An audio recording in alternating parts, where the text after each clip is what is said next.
Assembly. Written by Natasha Brown and read by Pippa Bennett-Warner. This too is meaningless, a chasing after the wind. All right, you have to stop this, she said. Stop what? He said. We're not doing anything. She wanted to correct him. There was no we. There was he the subject and her the object. But he just told her, look, there's no point getting worked up over nothing. She often sat in the end cubicle of the ladies' room and stared at the door. She'd sit for an entire lunch break, sometimes, waiting either to shit or to cry or to muster enough resolve to go back to her desk. He could see her at her desk from his office and regularly dialed her extension to comment on what he saw and what he made of it. Her hair, wild, her skin, exotic, her blouse, barely containing those breasts. Over the phone, he instructed her to do little things. This humiliated her more than the bigger things that eventually followed. Still, she held her stapler up high as directed, drank her entire glass of water in one go, spat out her chewing gum into her hand. She had gone to lunch with her colleagues. They were 6 men of varying ages, sizes, and temperaments. They ordered 4 plates of the beef nigiri and, during the meal, occasionally referenced her situation via vague innuendo and accusatory observations. One of the older ones, fat with a thick greying beard around his thin pink lips, put down his fork to talk straight. He began slowly. He knows she's not one to take advantage of it. He knows that. He knows. There. He paused for effect, and to savour the thrill of telling the girl how things were.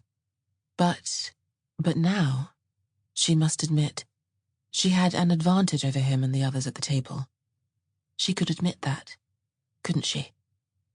He smiled wide, opened his arms wide, and leaned back. The other 5 looked at her, some nodding.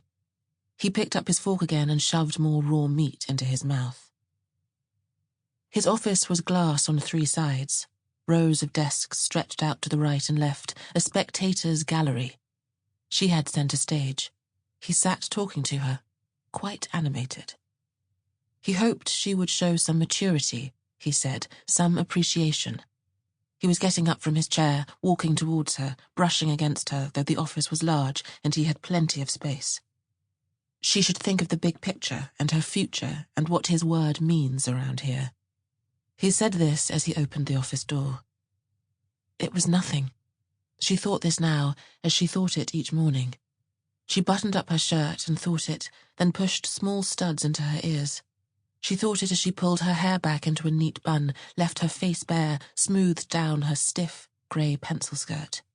She thought it as she ate, even as she forgot how to taste or swallow. She tried to chew. It was nothing. She barked that she was fine, then softened, looked around the living room, asked her mother how her day had been. Dinner after work, she'd agreed to it. Outside the restaurant, before they went in, he grabbed her shoulders and pressed his open mouth onto her face. She watched his eyelids quiver shut as his slow tongue pushed and poked at hers. She pictured her body, limbs folded, packed away in a box. He stepped back, smiled, laughed a bit, looked down at her. He touched her arm, then her fingers, and then her face. It's all right, he told her. It's all right. It's all right. What's it like? No, but originally, like your parents, where they're from. Africa, right? Here's the thing. I've been here 5 years. My wife 7, 8. We've been working, we've been paying our taxes. We cheer for England in the World Cup. So when the government told us to register, told us to download this app and pay to register, it hurt. This is our home. We felt unwelcome. It's like if they said to you, go back to Africa. Imagine if they told you, no, you're not a real Brit. Go back to Africa. That's what it's like. I mean, it's, well, you know, of course you do. You understand. You can understand it in a way the English don't. After the digestive, he gets going. Sample complete. Ready to continue?